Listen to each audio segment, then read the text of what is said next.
আজকে সকাল থেকেই বেশ কিছু কাজ ছিল, তাই সকালবেলা আর আসতে পারিনি। সকালবেলা সমস্ত কাজ কমপ্লিট করে তারপর বিকেল দিকে এলাম কেয়া পাতার নৌকাতে। ওই যে বলেছিলাম প্রত্যেক রোববার আসি, একটা অভ্যেস হয়ে গেছে। ভেবেছিলাম হয়তো আসবো না, কিন্তু তারপর মনে হলো যে না, একবার ঘুরেই আসি। আর আসার পর এদিক ওদিকের কাজ কমপ্লিট করে দেখলাম বেশ একটু সন্ধে হয়ে গেছে। এখন কিন্তু অনেকটা রাত্রি। এই রাত্রিবেলাতে কোনো রকম ফল বা আনাজের বাগানে কিন্তু আমি ঢুকবো না। তাহলে কি করা যায়? খুঁজেও পাবো না অবশ্য। তাহলে ভাবলাম একটা চট করে কোনো রেসিপি করি, যেটা কেয়া পাতা নৌকার হেসেল থেকেই পাওয়া যায়। আর আমি যখন বাগানে আসি তখন তো শুধু একা আসি না, আমার পরিবারও অনেকে আসে। তাদেরকে এক একটা রেসিপি করে খাওয়াই, চেষ্টা করি আর কি।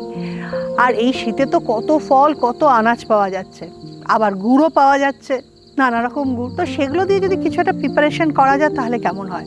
এখন একটা পিঠে পুলির সময় যাচ্ছে, অনেকের বাড়িতে হয়তো পিঠে পুলি, আজকে পিঠে, কত রকম সেদ্ধ পিঠে, কত কি হচ্ছে। আমি কিন্তু সেগুলো পারি না। তো আমি ভাবলাম শর্টকাটে যদি একটা কিছু করা যায়, চলো সেটা করেই দেখি। আমার কাছে খানিকটা দুধ রয়েছে।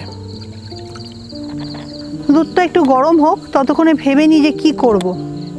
আমার কাছে বেশ কিছু ফল রয়েছে, দুধ রয়েছে, খেজুর আছে, আমসত্ত্ব আছে, পাকা কলা আছে, আঙুর আছে, আর গুড় আছে, খেজুর গুড় আছে, পাটালি গুড় আছে, অনেক রকম ফল আনাজ আছে। অন্য অন্য আনাজগুলো লাগবে না। ঠিক আছে, এটা একটু জাল দিয়ে ফেলি। একটু চালের গুঁড়ো মিশিয়ে নিচ্ছি।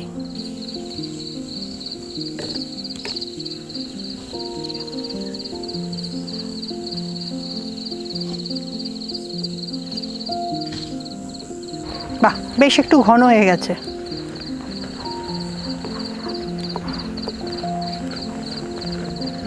একটু গুড় মিশিয়ে নিই।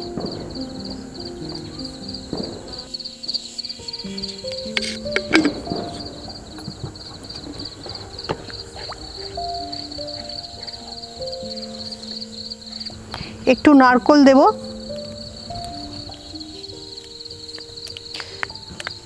এইসব নারকেলগুলো সারা বছরই আমাদের গাছ থেকে পাড়া হয়। প্রচুর প্রচুর ডাব, প্রচুর প্রচুর নারকেল হয়। তো সবসময় কিছু না কিছু করা হয়, অনেক সময় আবার এমনি এমনিই নষ্ট হয়ে যায়, হয়তো কিছু করার থাকে না। তো আজকে ভাবলাম একটু এই প্রিপারেশনটা যদি একটু নারকেল মেশানো যায় তাহলে কেমন হয়। এবার একটু আমসত্ত্ব দেব।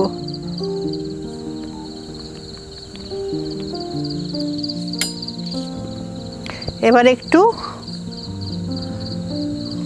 বেদানা।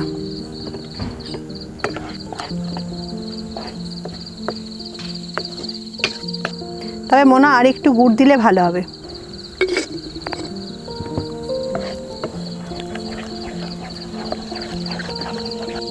আগুনটা অনেকক্ষণ আগেই নিভিয়ে দিয়েছি, কারণ বেশি জ্বালানো থাকলে এতক্ষণে পুরোটা বসে যেত। তাই গরম যতটা অবস্থাতে ছিল ততটা অবস্থাতেই আমি মোটামুটি এগুলো মিশিয়ে ফেললাম। খুব শর্টকাটে এই রান্নাটা। এবার আস্তে আস্তে করে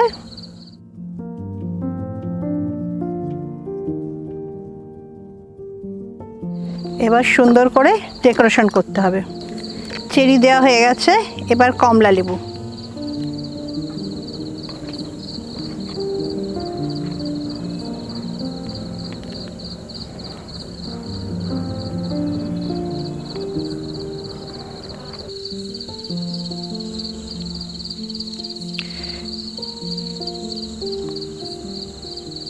লাস্টে যে নারকেলটা বলেছিলাম যে একটু কুড়িয়ে রেখেছিলাম, সেটা একটু ডেকোরেশনের সময় দিয়ে দিলাম। এবার একটু যদি ফ্রিজে রাখা যায় ভালো হয়। একটু আমসত্ত্ব, এগুলো যখন মুখে পড়বে তখনও খেতে ভালো লাগবে, আর সাজানোর জন্য তো আমার মনে হয় ভীষণই ভালো লাগার কথা। তাহলে তৈরি হয়ে গেছে। কি তৈরি হলো বলো তো?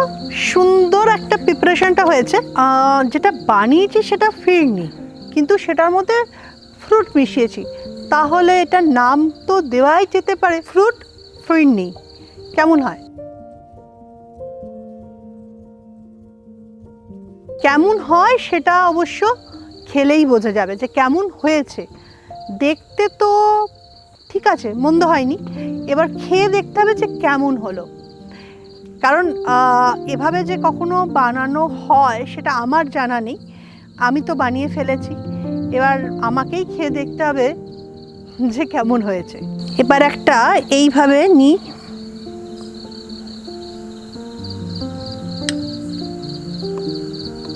সব রকম ফ্রুটস যাতে পাই সেভাবে নিতে হবে।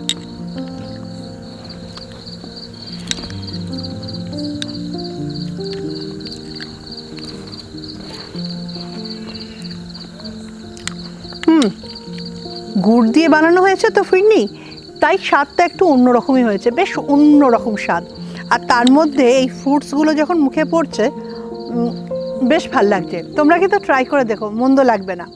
আমার তো বেশ ভাল লেগেছে, তবে তোমরা কিন্তু ট্রাই করতে পারো, মন্দ লাগবে না, ভালোই লাগবে। কারণ আমার তো বেশ ভাল লাগলো, আর যেহেতু গুড় দিয়ে বানানো হয়েছে তো স্বাদটা একদম অন্যরকম। তোমরা খেজুর গুড় দিয়ে বানাতে পারো, পাটালি গুড় দিয়ে বানাতে পারো, যে কোনো একটা গুড় দিতে পারো। ফ্রুটস এর সঙ্গে আপেলও দিতে পারো, খারাপ লাগবে না। কলা ছিল, কলাও দিতে পারতাম, কিন্তু অনেক কিছু একসঙ্গে দিয়ে ট্রাই করতে গেলে আমরা তো আবার বেশি দিতে গিয়ে যদি খারাপ হয়ে যায় তো ঠিক আছে, ছিমছামের মধ্যে এটা ভালো খেতে হয়েছে। আর এই ধরনের প্রিপারেশনগুলো হুটপাট করা হয় ঠিকই, কিন্তু আলটিমেট কিন্তু খারাপ খেতে হয় না। আর তোমরা যখন বাড়িতে ট্রাই করে দেখবে তখন কিন্তু জানাবে যে কেমন হলো, কারণ তোমরা জানালে তখনই আমার এরকম উৎপটাং সব চিন্তা মাথায় আসবে, আর তারপরেই সেটা রেঁধে ফেলবো। আর যদি ভালো লাগে তাহলে অবশ্যই করে একটা লাইক দিও। তবে পরের দিন কিন্তু কি রাঁধবো সেটা জানি না, দেখি এর মধ্যে কি রাঁধা যায় সেটা ভাবি। আর তোমাদের মাথায় যদি কোনো রান্না আসে এরকম উৎপটাং রান্না, তাহলে আমাকে জানিও, সেটা শেয়ার করো, একদিন সেটাই রান্না করব। আর একদিন একটা কাজ করি না, তোমরা একদিন চলে এসো আমার কেয়া পাতা নৌকাতে, সবাই মিলে একসঙ্গে রাঁধি, কেমন মজা হবে। একসঙ্গে রাঁধবো, একসঙ্গে সেটাকে খাবো। তাহলে যদি যারা যারা আসতে চাও তারাও কিন্তু জানাবে কবে আসবে, শুধু দিনটা ফিক্সড করতে হবে। তবে আজ যাই, পরের দিন আসবো অন্য একটা রেসিপি নিয়ে। তার আগে টাটা।